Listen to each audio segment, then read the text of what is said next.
Today, Barry Morphew will appear in court in Fremont County for a motions hearing. His wife, Suzanne, was last seen on Mother's Day in 2020. Her body has not been found, but she is presumed dead. Morphew's case moved to Fremont County because the judge ruled he could not get a fair trial in Chaffee County.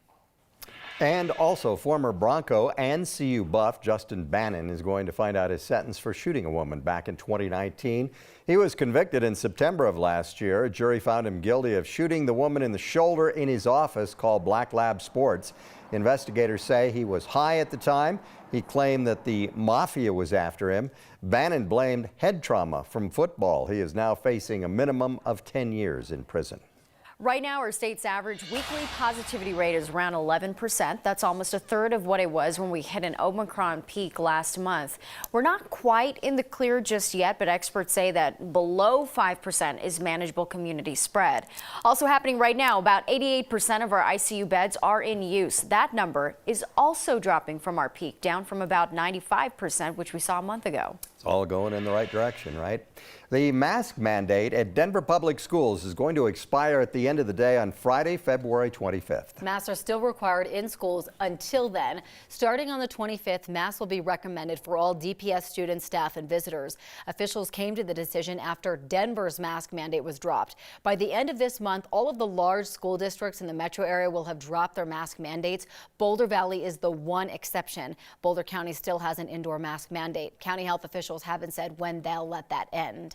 10 states are planning to drop their mask rules between now and the end of March as well. However, the White House is still asking schools to stick with the CDC guidelines.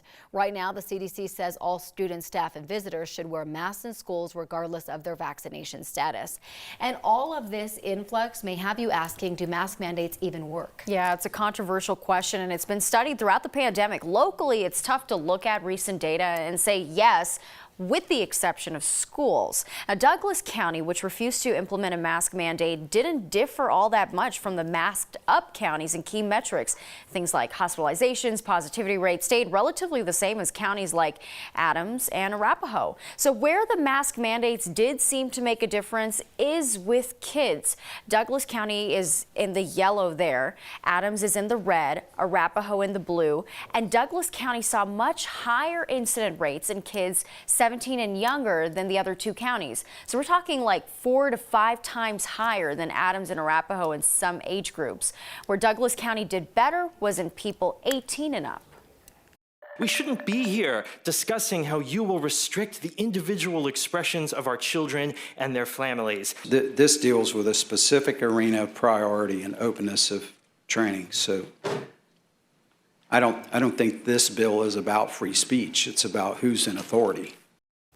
The Florida Senate Education Committee passed a very controversial bill that would ban school districts from encouraging classroom discussion about sexual orientation or gender identity. Now, opponents warn that this bill could further stigmatize gay, lesbian, transgender children. President Biden is weighing in on the controversial bill. He tweeted to members of the LGBTQ community, especially kids, saying they're loved and accepted as they are. He added his administration will continue to fight for the protections and safety they deserve.